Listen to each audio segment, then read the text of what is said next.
اور اس آیت کے اندر اللہ رب العالمین نے فرمایا کہ آپ تمام پیغمبروں میں سے آخری پیغمبر ہیں. میرے نبی کی ختم نبوت یہ ہمارے ایمان کا حصہ ہے. اور یاد رکھیں کہ یہ ختم نبوت بنیادی عقیدہ ہے. اگر کسی آدمی کے ذہن کے اندر ختم نبوت کے عقیدے کے بارے میں تھوڑا بہت بھی خلل ہے تو وہ کبھی مومن ہو ہی نہیں سکتا. اس لیے کہ یہ وہ عقیدہ ہے جس کے بارے میں اللہ نے قرآن کریم کے اندر تقریباً 100 آیات مبارکہ اتاری ہیں. 100 آیات مبارکہ. اور یہ وہ عقیدہ ہے جس کے متعلق احادیث مبارکہ کے اندر 200 سے زائد احادیث اتری آئی ہیں. اللہ کے نبی نے احادیث میں یہ عقیدہ بیان کیا ہے. اور پھر بڑا واضح فرق، جو بھی نبی اس کائنات کے اندر آیا، جو بھی نبی آیا وہ ایک وقت کے لیے، ایک محدود مدت کے لیے تھا. حضور سے پہلے جب وہ مدت پوری ہوئی وہ پیغمبر چلا گیا. اور جتنے نبی بھی آئے ہیں تو اللہ نے ان کو معجزات عطا فرمائے ہیں. جیسے وہ نبی چلا گیا، اس کی مدت ختم ہوئی، اس کا وہ معجزہ بھی ختم ہو گیا. مثال کے طور پر اللہ رب العالمین نے حضرت موسیٰ علیہ السلام کو معجزہ عطا فرمایا تھا کہ وہ عصا اگر زمین پہ ڈالتے سانپ بن جایا کرتا تھا، وہ پھر اسے اٹھاتے عصا بن جاتا تھا. اللہ نے حضرت موسیٰ کو معجزہ عطا فرمایا تھا، اپنا ہاتھ اپنی بغل کے اندر داخل کرتے چمکنے لگ جایا کرتا تھا. دوبارہ جب بغل کے اندر داخل کرتے پھر ویسے ہو جاتا جس طرح اس کا سابقہ رنگ تھا. حضرت عیسیٰ علیہ السلام کو اللہ نے معجزہ عطا فرمایا تھا، مٹی کا پرندہ بناتے، اسے اڑاتے، پھونک مارتے تو وہ زندہ ہو کے اڑنے لگ جاتا. پھر جب اسے واپس اڑاتے پھر ویسے کا ویسے بے جان ہوتا. اللہ نے ان کو معجزہ عطا فرمایا تھا. کسی قبر پہ آتے اور قبر والے کو کہتے قم باذن اللہ، اللہ کے حکم سے کھڑے ہو جاؤ. وہ قبر میں سے مردہ کھڑا ہو جاتا، بولنے لگ جاتا. جب یہ کہتے واپس چلے جاؤ تو واپس ہو جاتا. آج اگر پوری کائنات کے اندر آپ حضرت موسیٰ، حضرت عیسیٰ علیہ السلام کے ان معجزات کو ڈھونڈنا چاہیں، پوری دنیا کے اندر ڈھونڈیں، پوری دنیا کو چھان ماریں، یہ معجزات آپ کو نہیں ملیں گے. اس لیے کہ وہ نبی ایک محدود مدت کے لیے تھے، ایک متعین وقت کے لیے تھے، ایک محدود علاقے اور زمانے کے لیے تھے. جب وہ چلے گئے ان کے معجزات بھی ختم ہو گئے. لیکن میرا نبی جو آخری نبی ہے، ان کا زمانہ لامحدود ہے، ان کی مدت لامحدود ہے، ان کی نبوت لامحدود ہے. کل قیامت کی صبح تک آپ ہی نبی ہیں، آپ کے بعد کسی نبی نے آنا نہیں ہے. اس لیے اللہ رب العالمین نے آپ کو جو معجزات عطا فرمائے ہیں تو آپ کے معجزات بھی کل قیامت کی صبح تک رہیں گے. اب میں اس کی چند مثالیں آپ حضرات کے سامنے پیش کرتا ہوں. نبی کریم صلی اللہ علیہ وسلم کا سب سے بڑا معجزہ جو ہے وہ یہ قرآن کریم ہے. آج جو ہمارے ہاتھوں کے اندر ہے، ہمارے گھروں میں موجود ہے، ہمارے بچوں کے سینوں کے اندر موجود ہے، یہ قرآن حضور کی نبوت کا سب سے بڑا معجزہ ہے. اور یہ کل قیامت کے دن تک رہے گا. اس کے بارے میں اللہ رب العالمین نے حضور کے زمانے میں بڑے بڑے شعراء، فصحاء، بڑے بڑے بلیغ لوگوں کو چیلنج کیا تھا کہ اگر تم کہتے ہو کہ یہ قرآن حضور نے خود لکھا ہے یا کسی اور نے بنا کے دیا ہے تو پھر فرمایا اس کی مثل تم لا کے آؤ. قرآن کی ایک آیت کی طرح تو ایک آیت بنا کے دکھاؤ.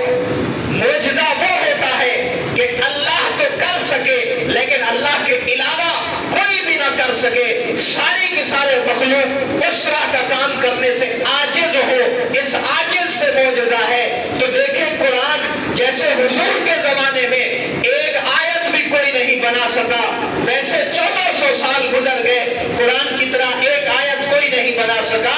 اور کل قیامت کی صبح تک کسی کی جرأت ہی نہیں ہے کہ قرآن کی طرح ایک آیت بنا کے لا سکے. بڑے بڑے لوگ آئے، बड़ी बड़ी कोशिशें की गई, लेकिन जिसने भी कुरान की मिसाल लाने की कोशिश की है उसने मुंह की खाई है। क्यों? इसलिए कि अल्लाह रब्बुल आलमीन ने फरमाया नहनु नज़्ज़लना ज़िक्रा, हमने इस कुरान करीम को नाज़िल किया है और हम ही इसकी हिफाजत करने वाले हैं, हम इसकी हिफाजत करेंगे। और आप नहीं समझ सकते अल्लाह ने कुरान की कैसे कैसे लोगों के जरिए हिफाजत करवाई है।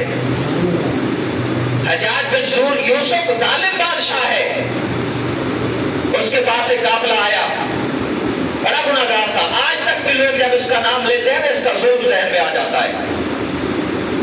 ऐसा जालिम, इनके पास एक काफिला आया, कहा जी कुरान करीम के अंदर हमारे बारे में एक आयत उतरी है। जब मूसा अलैहिस्सलाम एक बस्ती में पहुंचे थे, उन्होंने कहा था कि हमारी ज़ियाफत कीजिए, तो उन्होंने इनकार कर दिया था। अबा अन युज़य्यिफूहा, इनकार किया उन्होंने कि वो इनके मेहमान नवाजी करें। तो वो आ गए कि आप कुरान करीम में एराब लगा रहे हो, सुनाहे नुक्ते लगा रहे हो, अब हम तुम्हारे पास आए हैं, अगर चाहते हो जितना माल मांगते हो हम देने के लिए तैयार हैं, आप सिर्फ ऐसा करें अबा के अंदर जो बा के नीचे नुक्ता है यही उठा के ऊपर रख दे, एक और नुक्ता लगा दे, अता अन युज़य्यिफू बन जाएगा। अबा का माना इनकार किया, अता का माना वो मेहमान नवाजी लेके आए, इकराम किया, बस इतने सी बात है, एक नुक्ता तब्दील कर दीजिए, जितना मांगोगे हम तुम्हें पैसा देने के लिए तैयार हैं। अरे हज्जाज है, जालिम अपनी जगह पे है, फासिक अपनी जगह पे है, लेकिन कुरान अल्लाह की किताब है, रसूलुल्लाह का मोजज़ा है, कोई तब्दील कर सकता ही नहीं है। हज्जाज ने तलवार नियाब से निकाली और कहने लगा तुम्हारी जुर्रत कैसे हुई, तुम ये उम्मीद मेरे पास लेके आए हो कि मैं कुरान का एक नुक्ता भी तब्दील करूंगा। एक नुक्ता भी तब्दील नहीं किया उसने। ये क्यों? इसलिए कि अल्लाह ने हिफाजत का जिम्मा उठाया है। आज हमारी अदालतों में बैठ के फैसले देते हैं कि हुजूर की खत्म नबूवत के जो मुनकर हैं कादियानी, उन्हें इजाजत है कि कुरान की तबलीग की जाए। और वो कैसी तबलीग करेंगे? कुरान की तारीफ करके तबलीग करेंगे, अपने वो झूठे की नबूवत के मुतालिक आयात को तोड़ मरोड़ के पेश करेंगे। तो आज बहैसियत मुसलमान हम ये बात कहना चाहते हैं, इस अदालत में बैठने वाले जो जज साहिबान हैं, चाहे वो पाकिस्तान से ताल्लुक रखते हो, कहीं किसी असम्बली के अंदर किसी अदालत के अंदर बैठे हो, ये हो ही नहीं सकता कि तुम्हारी कोशिश या तुम्हारे बाप दादाओं की कोशिश से कामयाब हो सके। क्यों? इसलिए कि जब तुम ये बात करते हो कि कुरान के अंदर तब्दीली की इजाजत है, तुम्हारी टक्कर न इस मस्जिद के किसी मुक्तदी से है, न किसी मौलवी से है, न किसी आम आदमी से है। जब कुरान को छेड़ने की बात करोगे तो तुम्हारी टक्कर अल्लाह की जात से है, और अल्लाह सबसे बड़ा ताकत वाला है, उसके सामने तुम कुछ भी नहीं हो। फिरौन, हामान, शद्दाद, निमरूद, बड़ी बड़ी बादशाहों का दावा करने वाले अल्लाह ने खाक में मिटा लिए, तो तुम क्या हो?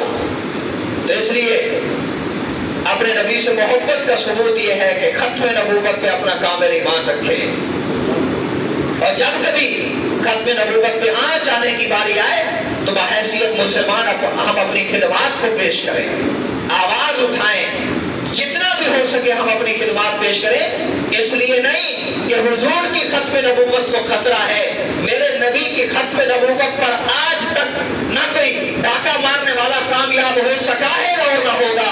ये खिदमत कर लेना ये हमारे लिए फायदेमंद है। मौलाना अनवर शाह काश्मीरी रहमतुल्लाह एक जुमला फरमाया करते थे, वो फरमाते कि मैं ये बात लिख के देने के लिए तैयार हूँ कि जिसने भी हुजूर की खत्म नबूवत की थोड़ी सी भी हिफाजत की है ये बंदा जन्नती है।